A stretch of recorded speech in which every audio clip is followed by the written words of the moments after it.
Let's hurry up. Just because we haven't seen whatever has been walking around here doesn't mean we won't in the future. Timothy warned them. Abigail was jolted out from her thoughts, the information dumped by Katya going to the back burner of her mind. Even though she wanted to continue thinking about the idea of the other worlds and wormholes. You dump on us about the existence of other worlds and you expect us to not freak out? Liam demanded. As Timothy was walking away from them, in an attempt to get them to keep moving, he looked at Liam and the others. Pointing at a trail of blood, Timothy asked, "If you feel comfortable meeting whatever dragged off all the bodies, then continue contemplating about something you don't even have the brain power to understand."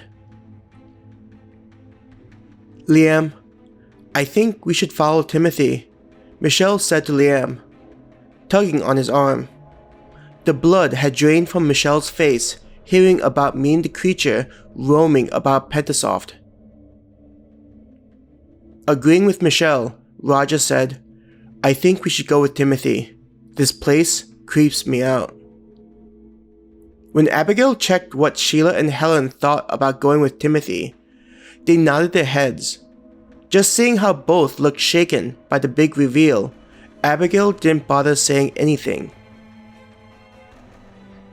You guys look the same as I did when I learned about it after infiltrating this place.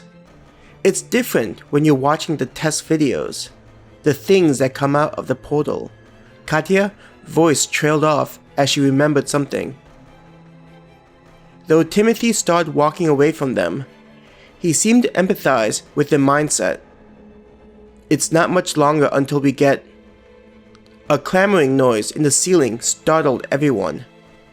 Even Timothy found the noise disturbing, his face paling. Hurry, Timothy waved his arm at them. Katya was the first to run towards where Timothy was standing.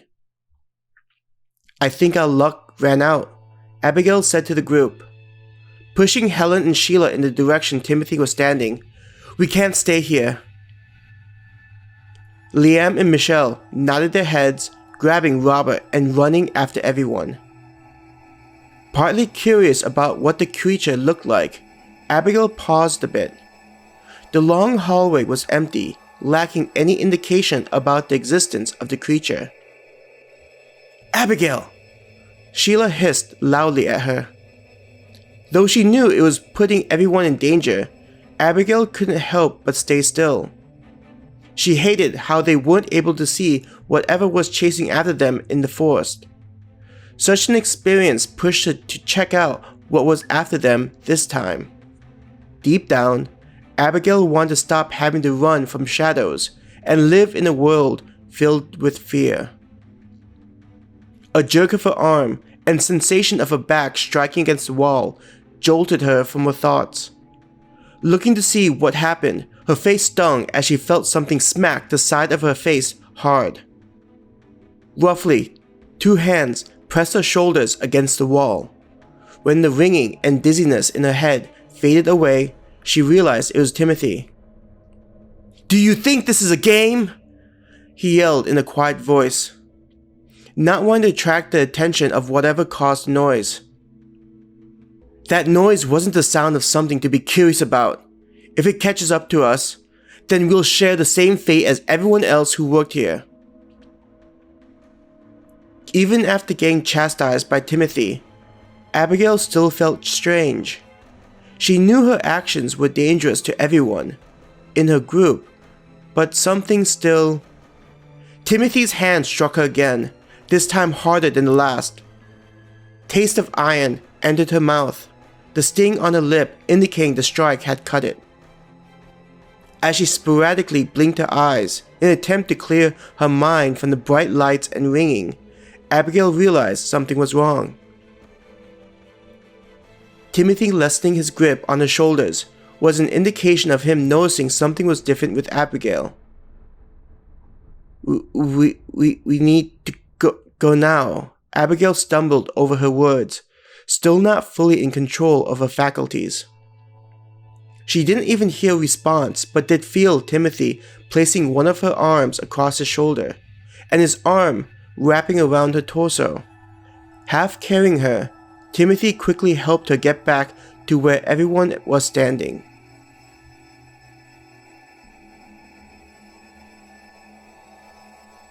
"What's wrong with her?" Helen demanded, rushing to the other side and helping Timothy carry Abigail. As she placed Abigail's arm across her shoulder, Helen took on the weight of her friend. Having Timothy help her out wasn't something she appreciated. It would have been a different story before they had started this hunting trip turned nightmare. In the back of her mind, Helen couldn't shake off the noise they heard and all the blood trails they passed. "If I can help get Abigail out of here, that's what matters," Helen told herself. Crossing Timothy's arm, in order to wrap her arm around Abigail's torso, Helen realized how Abigail was mumbling words incoherently. In and out they creep, dancing to her tune. They know not why. In and out they creep. We all will enter the void. "Abigail?" Helen asked cautiously. As if not realizing someone was talking to her, Abigail continued to mumble the strange words in a sing-song manner. "We can't worry about her right now," Timothy reminded Helen as he kept moving forward. Growling, Helen snapped, "You don't think I know that? This wouldn't have happened if you were upfront with what you're doing." Katya was in front, waving her hand and urging them to move faster. "Hurry up, Timothy," she hissed at him. As the two of them carried Abigail, Helen heard Timothy chuckling at Katya's behavior. "Worried I might get eaten?" Timothy said to the woman. Sneering at his words, Katya said, "Why else would I be waiting for you to move faster? I'm not urging you to move faster because I'm worried about my secret lover, if that's what you're trying to imply. I'm well aware you're worried about not being able to access the portal if something were to happen to my hand.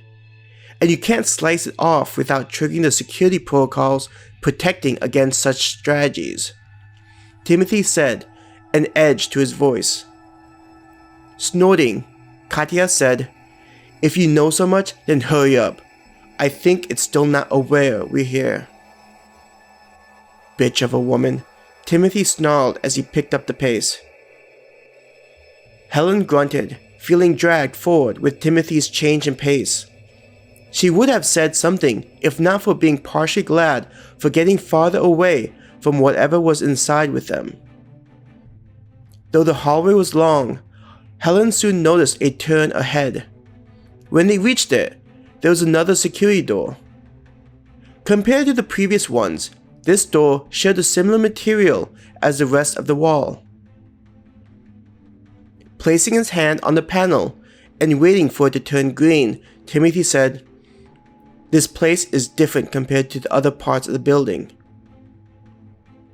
Upon the panel changing green, Katya quickly opened the door and pushed them into the doorway. It was strange seeing Katya acting concerned for them. Quickly making their way through the door, Katya followed after them and pulled the door closed. There was a hissing sound and several bolts sliding into place.